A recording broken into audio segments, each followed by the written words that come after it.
are Locked On Bulldogs, your daily podcast on the Georgia Bulldogs. Part of the Locked On Podcast Network, your team every day.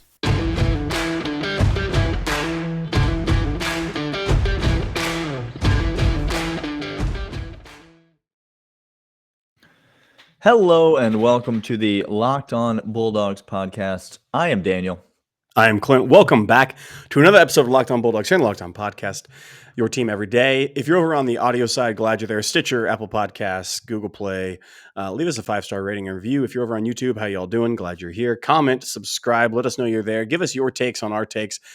And Daniel, that's because we do takes as fans give takes, which is, again, why everybody here listening is doing this.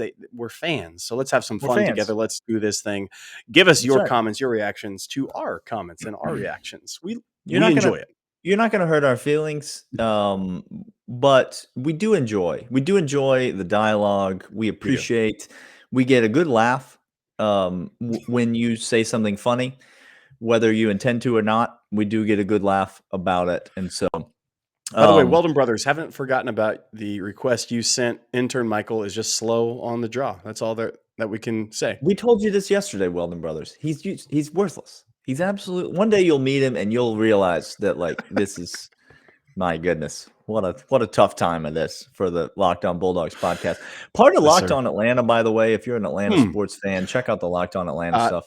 Great. And by the way, today's episode brought to you by BetOnline.net. Oh, we finally got to that a minute and 42 seconds into the recording. That's great. But we got to it. Speaking of things that are not breaking news, Clint. Okay. Couple days old here, but T's and P's to everyone who buried the Georgia program when Amarius Mims transferred. Oh, interesting. No. Oh, no. Oh, no. Because by the way, he's back. He went out there and looked around and said, "Ugh, no, I do not want to be out here. I'm fine. It's bad out here." Turns out with Monk and with guys like Broderick Jones and McClendon, it turns out that I can make a lot of money and enjoy my time playing college football. That's the interesting. There it is. There it is. Okay. Well, a little premature burying the program because we lost a 5-star backup offensive lineman, but the 5-star backup offensive lineman's back and he's still a backup. So that's fun. Cool. I love it. I love it when stupid people get stupid prizes and they just make claims and then all of a sudden those claims are exposed. It's fantastic. Today we're talking about defense. Clint, defense. We told you we were.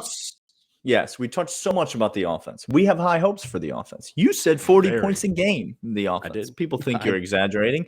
People think that you're just making things up. People think that you're just pulling that number out of your butt. But we'll see. Time will tell, Clint. But the defense, Clint, is what everybody's worried about. Everybody knows that the defense carried this team last year. You don't have to be an abject Stetson Bennett hater to admit that the defense was the greatest defense that college football may have ever seen. Ever. Okay. And then you take into account that there's plenty of talent on this year's current defense. But when you look at the NFL draft that's coming up, Clint, and the number of players that are going to be drafted in the first few rounds, particularly the number of players that are going to be drafted in the first few rounds from the defense, you begin to sweat a little as a Georgia fan. This was our first opportunity to see some people on the field. And I will say that while there are injuries on the defense, you got Tyke Smith, obviously is still out. There are a few injuries on the defense. Not nearly as many notable injuries on the defensive side as there was on the offensive side of the ball. Right. And so you did get a bit of a taste of these are many of the guys, not all, but many of the guys that you're going to be seeing this fall for Georgia. So if this is who we are, Clint, what stood out to you? Who stood out to you? Who made some plays that made you go, oh, okay, you seemed hopeful about the defense, so tell me why. I got 3 names. I'll give you one right out of the blocks that really impressed me, and it's not going to show up. He didn't make any big statistical plays, but I think Nolan Smith, if you go back, and we've watched G-Day about 20 times now. Okay, here's what happens at G-Day. Okay, let me try to encourage you, fan. You don't sack the quarterback. You don't touch the quarterback. Praise You God don't you don't sack the sniff quarterback. the quarterback. You do No. nothing. Okay, Nolan Smith's first 5 steps coming out of the blocks, Daniel. On most plays I watched him, had dip, had great flexibility, had great speed, and he was, if the play was extended more than the 1.5 seconds that he's really allowed to burst, he's getting pressure on almost every single time that I saw him in there, and he set the edge on run. The run plays, besides Dejon Edwards' little scoot out there, came between the tackles and were confined within there. And Nolan Smith showed me that he has been working on technician side more and more. And his dip and his rip and his moves were there. And if that play gets extended another 1.5 seconds, I'm telling y'all, he beat our returning right tackle McClendon on several plays. These are offensive. That's what I was going to say, Clint. That's where I was going to go, because these are offensive linemen we feel good about. I feel great about McClendon. Broderick Jones, these are guys that he was going up against that we feel really good about. And he was whipping some dudes out there. Yes. Right? McClendon's got a full year plus of SEC national championship experience under his belt. And Nolan Smith was seemingly getting a lot of what he wanted. I'm not going to say he was getting everything he wanted, but he was getting a lot of what he wanted. That makes you feel really good. Yes. As a Georgia fan, because number one, Georgia's got to get pressure on the quarterback. Number two, Georgia has got to have dominant front play this year, defensive front play. Whether you want to call, Nolan Smith an outside linebacker, an edge defender, or whatever, it doesn't really matter. He's on the front. He is lined up on the defensive front every single play. He very rarely is up walking around behind the line of scrimmage. He's on the line of scrimmage every play, which means he is one-on-one against a tackle almost every play of the game. And it's his job to either get off that block and make a tackle in the run, or get upfield and put pressure on the quarterback. And he showed us the ability to do both, and he's going to need to do that a lot this year. Yes, sir. I think Nolan Smith can play a lot of snaps for the Georgia defense this year, Clint, and he's going to need to, and he's going to need to play really well. That's exactly right. Hey, we're going to come back after this and let you know more about some defensive players that we saw that did well. But first, we'll let you know about Athletic Greens. Athletic Greens is fantastic, Daniel. I don't know if you know what this stuff is. It's vitamins, it's nutrients in a powdered form. Comes to you put it in your body, and it's good for you. There it is. See, this is, look, if he can understand it, just simplify the ad read for you. You take it, you put it in your body, you are healthier. Conversation over. Look, if you want better time, if you want a better gut health, then Athletic Greens is what you need. It's got a mild tropical taste that I look forward to each and every time I take it. I use this daily, put in 12 ounces of water, 1 scoop of Athletic Greens. It's got that tropical taste. It has that incredible vitamins, nutrients, and gut health. 75 high-quality vitamins, minerals, whole food sources, superfoods, probiotics. It's got everything that your body needs to grow and be better at what you need to do for energy, for health, for longevity. It's lifestyle friendly. Whether you do keto, paleo, vegan, dairy-free, gluten-free, it is there for you. And as well as tons of people are taking multivitamins, it's important to choose one high-quality ingredient that your body will actually absorb, and that is Athletic Greens. Stop doing all the nonsense. Get over to Athletic Greens right now. To make it easy, Athletic Greens is giving you 1 free year supply of immune-supported vitamin D and 5 free travel packs with your first purchase. All you have to do is visit athleticgreens.com/college. Again, that is athleticgreens.com/college to take ownership over your health and pick up the ultimate daily nutritional insurance. Clint, you started with a player on the defensive front, and I'm going to counter with another player on the defensive front, because listen, the secondary. I'm glad you're staying here, Daniel, because honestly, the defensive line showed me I have a lot of hope based upon G-Day from the people that we lost. Yes, and it's some of the hope is based on some guys that I think we might get to in just a bit. And I don't want to act like, when I say Jalen Carter's name, and now we've said Nolan Smith and Jalen Carter, all of a sudden we're playing the hits. You understand? This Sure. is now Sure. these are the very low hanging fruits of the Georgia defense. This that ain't you no can deep choose from. tracks. Okay. No, but sometimes the hits are hits for a reason, Clint, because they sir. just absolutely slap. So Jalen Carter cannot be blocked by any human being in the United States of America. No. This is what I learned at G-Day. Period. Like, he's better than everyone else. Like, literally. At the end of the year, we're going to be talking about Will Anderson and Jalen Carter as the best defensive players in all of college football, period. And they're going to probably be the first two defensive players taken in the draft. Like those two guys will probably be the first two defensive players taken. You said yesterday on the podcast, Clint, we saw so much from Jalen Carter in this game, by the way. I love how many snaps he played. I love that he was out there quite a bit, getting a lather going. I loved the way that I saw him maneuver on the front, get upfield, get after the passer, stop the run. You said yesterday, Clint, we were talking about mismatches that the Georgia offense, Todd Monken, has the ability to create. And you said, if you give me Christopher Smith coming down in the hole against Kendall Milton, I know which side I'm taking in that bet. But there was a moment in this game when it was not Christopher Smith in the hole against Kendall Milton. No, sir. It was big number 88 in the hole against Kendall Milton. Now, are you asking me who I'm taking a bet on this side, Daniel? And we saw something horrifying. I mean, just the thing that he did to Kendall Milton on that play was akin to the Darnell Washington stiff arm. That's right. On Dan Jackson, which, by the way, it's not a slight on Kendall Milton, just like it's not a slight on Dan Jackson. No. Sometimes you run up against a monster, like a bona fide sea monster, and that's just, you are going to get swallowed up. And that's exactly what happened to Kendall Milton. He's got speed. He's got strength. He's got quickness. He's got burst. Yep. And he's got unparalleled athleticism for his size, Clint. This guy is the most important player on the defense for Georgia by a factor of 10. Jalen Carter doesn't all year. Well, yeah. If he's healthy, he doesn't perform. Year, big things. He does. He gets injured. Start sweating. Everybody in Power G starts sweating profusely because it's going to be bad in a very, very bad way.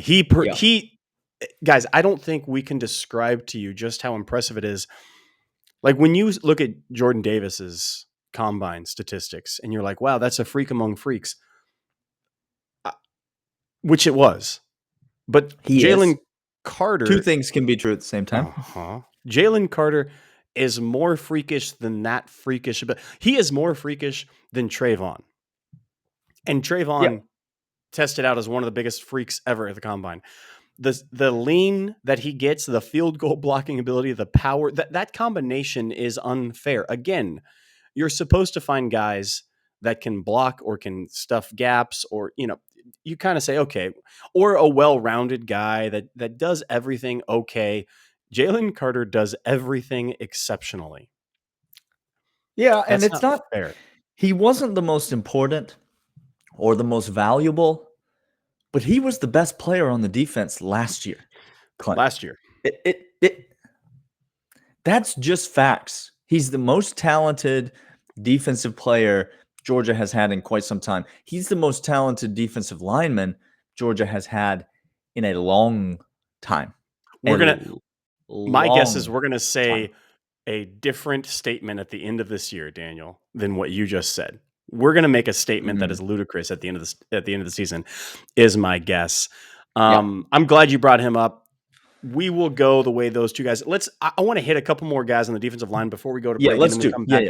Because we'll talk about secondary when we come back. Because I think the entire defensive line showed out in such an incredible way that, yes, there will be moments where we regress, specifically as it pertains to inside run. I think we will regress a slight bit. But Daniel, the drop off isn't as the shelf drop off is not as big as I thought it was based upon G No, Day. It no. it's less than because it was historic defense. Now, if we didn't have historic defense, you and I would be lauding this defensive line as run stopping ability in the SEC with no problem. But when we compare it to last year's group, we're regressing, but we're regressing to a level that is above most other SEC schools. Ha- Give me some names that stood out to you, Clint, because I've got a handful that I really liked. I'm telling you right now, Logue, Logue is a big old beast that I am happy and I'm satisfied and I'm confident. He comes into the game. I'm not thinking to myself, oh no, that's a liability. I'm thinking, oh no, some guard about to get whipped. Yeah. How about He I showed saw out. some plays. I saw some plays from Ingram Dawkins, 93. Yeah. I saw some plays from him that I really liked. What about big number 95, true freshman, Sean Washington? I saw him on the field, and it's always a little trippy on G-Day because you got guys and they're wearing the number, and you're like, I see this guy, and I'm like, hang on, did big number 95. First of all, I thought he went to the NFL draft, Devontae Wyatt. And second of all, did he gain 120 pounds? He looks giant. That's a big old boy. And I saw some things from him. Yeah, I saw some things from Zion Logue. Bill Norton made some plays, made some tackles, held his own in the middle there. I think you could go on and on. There's a lot of guys, Clint, on this defensive front that are going to get opportunities because there's plenty of opportunities to go around. And there's a lot of guys I feel very confident in that I think are more than capable to take advantage of those opportunities. Absolutely. I think just like we did last year, we saw in the year before, there's a rotation continually at UGA. And last year we had Jordan Davis and Devontae Wyatt who handled the inside essentially all the time. Yeah. I think this coming year, we are going to see those 4 or 5 names cycle through on the interior, which is different. That's unique. Normally, the interior guys kind of stay in the middle to do their thing, but I think they're going to rotate at the same clip as the edge guys. And I think edge guys are going to stay out there more. Nolan Smith and Jalen, essentially, they're the constant force every single down. And I think the interior and you're going to guys, see series to series a lot of substitution packages where it's going to be like this guy gets this series. This series belongs to Tramel Walthorpe or whatever. But then he's not going to be the guy that's in there every single time. Mitchell, he's not going to be the guy that's in there every single series. But to keep guys fresh, to keep guys healthy, to keep guys ready to go in the fourth. And then when money time comes, Clint, you're going to have your best guys out on the field, which is inevitably going to include Jalen Carter and probably Zion Logue and Nolan Smith and a few others. You're going to have those guys out there when it matters, but they're going to be fresh because there's a plethora of guys down to, I think you're going to see some, again, I only mentioned Washington. He's not the only one. I think you're going to see some true freshmen and some redshirt freshmen like Ingram Dawkins. You're going to see some guys that are very young in the program who you've never seen before as a Georgia fan. You're going to see them make real contributions this year. I really do believe that. Oh, last name I want to throw at you, Chaz Chambliss is just going to be a menace. This year, he's not going to have as much of an impact because, again, he plays at a premium position for UGA, and we have premium players at that. But I'm going to tell you this right now. He is going to see the field aplenty. And then next year, y'all, I'm already saying a breakout player in a couple of years because this guy gets every aspect of football. And I mean every aspect of football he gets, and he's growing in every single one. Hey, we're going to come back. We're probably going to talk about some DBs and some guys that I actually think showed out. They got torched, and I knew the receivers were going to have a field day. They got torched. But there were a couple of points to me that were glimmering hopes with a banged-up secondary. We're going to come back after this, right after Daniel lets you know about BetOnline. BetOnline is your online sportsbook expert. They are the place that Clint and I go, the only place that we trust, because they are, in fact, the official sportsbook partner of the Locked On Bulldogs podcast. It's easy to deposit. It's easy to withdraw. They make the site is great. You go there on your mobile, on your desktop, betonline.net. Easy to navigate, easy to get your money in, and then easy to get your money out. Those are the most important things about a sportsbook, and BetOnline has it. They also have every sport that you want, every line, every prop, every over-under, every parlay, everything that you could possibly want. NBA playoffs are in full swing. There's 796 games in the NBA playoffs, so there's a lot of opportunities to bet because they just keep playing. They will be playing until July. Major League Baseball is in full swing.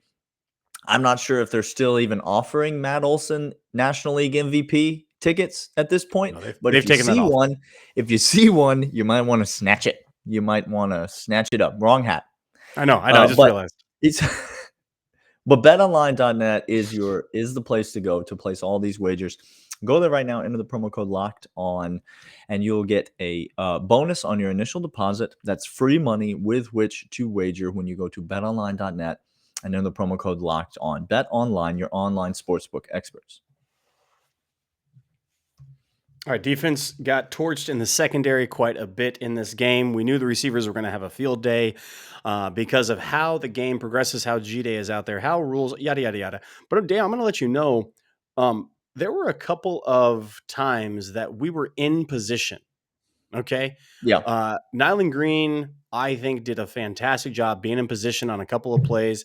And sometimes you just miss it by milliseconds and – some freak wide receiver just comes down with the ball that you were in graded out. You did everything right. And again, how football plays out, you can't defend a perfect throw and a perfect catch. It's impossible. I'm here to tell you, it's impossible to do. I thought Nyland Green actually played pretty well. I think so too. I was happy. If he winds up being opposite Keeley, I am pleased right now. I think Dalen Everett played pretty well in this game. I think so too. I think he showed me some things. I think he has got a lot of athleticism. True freshman corner is a really tough spot to be in. Ooh, that's hard. Ask Tyson Campbell, who's pretty good, in case you missed that. Ask him how easy it is to come out as a true freshman. He did not look great in a lot of the snaps that he played as a true freshman. A lot of growing pains that year for him. So it's a tough position to be in. But I think you've got a lot that you like about him. Obviously, Christopher Smith was as solid as rock. I thought Dan Lanning was constantly in good position, as you would expect him to be. And Keely Ringo is a boss. Like that guy. That's a boss right there. Okay, hold on. Okay, we've messed this up several times before, so let's try again. Okay. Careful now. Careful. Earplugs. Is Keely Ringo a bona fide lockdown corner? He's an island, Clint. There it is. Okay. We got one island. right. We missed There's no way off. We missed on Baker. Island. We missed on Stokes, but we ain't going to miss on a third. Fool us once. Fool us twice. Shame on us is the moral of the story. Shame on us always. But if you watched the G-Day game one time, which I know many of you did, you probably left with a bad taste in your mouth because of the secondary. Because, let's be honest, the secondary got lit up mostly by Carson Beck, which is why you love Carson Beck, as you should. He played great. We love him. And you hate the secondary. But let me just put a pause on that because it is not the job of the Locked On Bulldogs podcast to call out Georgia players for being bad. No. But I will just say this. If you were to go back and rewatch and see the particular player that was involved in all the plays or many of the plays that gave you such a bad feeling about the secondary, I'll just spoil it for you. You would find that it's the same player over and over and over again. And it's Jelon Kennedy. And let me just say, T's and P's to the young man because he's thrown out there because of lack of depth, and he's going up against guys that are potential NFL players at wideout, and he is giving it max effort, 100%.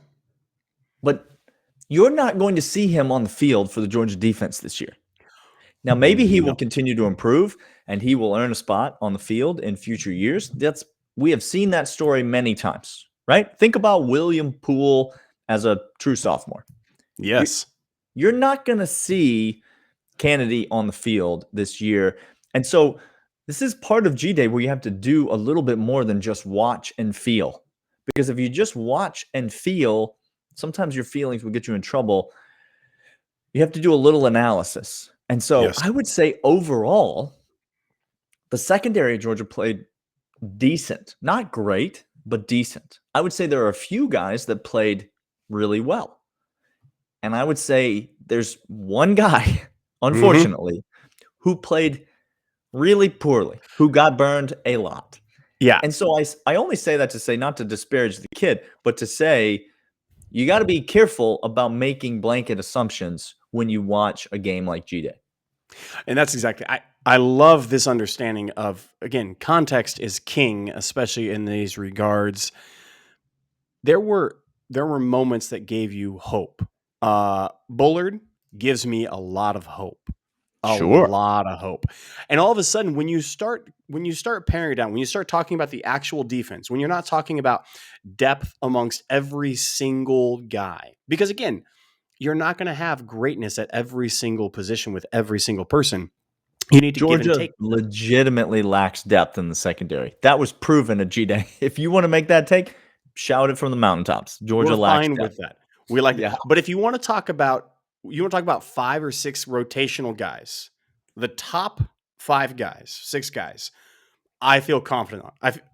Bullard, Poole, Ringo, Christopher Smith, Dan Jackson, Tyke Smith, Kamari Lassiter. Now you're talking those guys. I'm feeling really good. Daniel, Yep. I'm feeling confident of that mix. Now, then you add on top of it some guys back behind that, Malachi Starks, who, by the way, you will not find a guy more excited than me for Starks. I think he is going to be generational, and he's going to see the field this year. Generational, Daniel. Yikes. Let me say again. I have no problem. Look, I'm going to say this right now. We're at the end of the podcast. I'm going to say the guys that I have claimed as my guys on defense, not on offense. I'm going to say the guys that I've claimed on when I saw them in G-Day, when I saw them in spring, and I said, that's a dude. They've hit, Daniel. I'm just going to say that right now. They've hit. All right. I'll allow it. Thank you.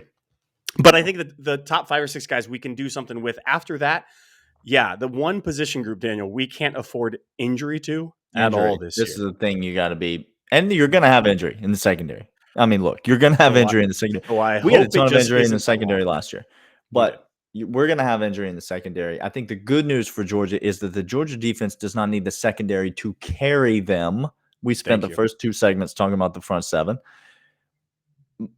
But they do need the Georgia secondary to be good. If this defense is going to hold people under 20 points a game, they need the secondary to be good. And right now, I think the starters are good. Yes. But you start getting too far below that, and now Georgia might have a legitimate cause for concern, or you're just going to need to see guys develop. All right. That's it for today's show. Thanks as always for listening. We will be back to talk more about this Georgia football team and G-Day, and we will see you guys then. See ya.